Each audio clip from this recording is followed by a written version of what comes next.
Hello and welcome to a COVID-19 update with Chris Oldcorn. We now have 2 deaths here in Ontario in long-term care homes. Our Minister of Long-Term Care, Dr. Fullerton, issued the following statement yesterday. On Monday, March 23rd, a woman in her 90s passed away after testing positive for COVID-19 and being rushed to Lake Ridge Health in Oshawa. She was a resident at Hillsdale Terraces, a long-term care home in Oshawa. Yesterday, our second person in a long-term care home passed away.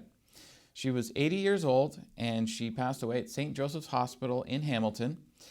She had been there in isolation since March 16th and she was a resident at the Heritage Green Nursing Home in Stony Creek. And now we have the numbers for today for Algoma region.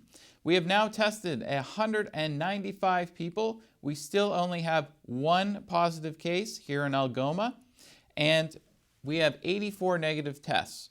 However, we now have 110 tests pending. 110 tests. So right now we have 1 case in Algoma, 195 tested, but we're still waiting for 110 tests.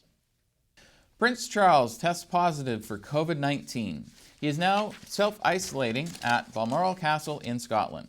His wife, Camilla, Duchess of Cornwall, did not test positive for COVID-19 because she was tested as well because of her exposure to the prince. He only is exhibiting mild symptoms. It's not a severe case, so he's just in self-isolation at Balmoral Castle and he's not in the hospital at this time. Now, he is in contact with thousands of people every single week, being a prince and doing all kinds of public engagements. However, on March 10th, he was with Prince Albert of Monaco, who has tested positive for COVID-19. So it is possible that the 2 princes were together and Prince Charles caught it from Prince Albert. Now, in Britain right now, they are in a lockdown starting yesterday for 3 weeks. In Britain, there is 8,000 confirmed cases of COVID-19 and they've had 422 deaths. Boris Johnson, the Prime Minister, has said that everyone over the age of 70 must stay in their house. People under 70 can still go out and get groceries. However, businesses are not open unless you're working from home. Very similar to what's happening here in Ontario and in the US as well, and also in other parts of Europe. The US overnight have finally come to almost a deal on a $2 trillion coronavirus bill to help stimulate the US economy.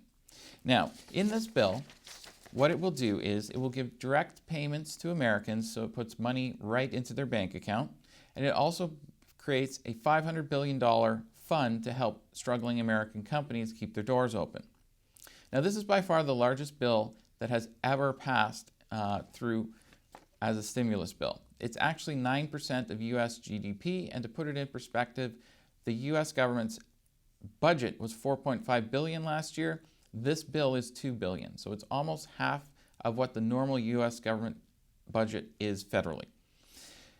It provides $300 billion for small businesses, $150 billion for local and state governments, and $130 billion for hospitals.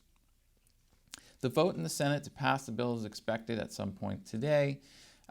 Mitch McConnell, who is the Senate Majority Leader, said it will rush new resources onto the front lines of our nation's healthcare fight, and it will inject trillions of dollars in cash into the economy as fast as possible to help American workers, families, small businesses, and industries make it through this disruption and emerge on the other side ready to soar. Now, there are some clawbacks. If you are in the top 1% or so of income earners, you will not receive any money from the government.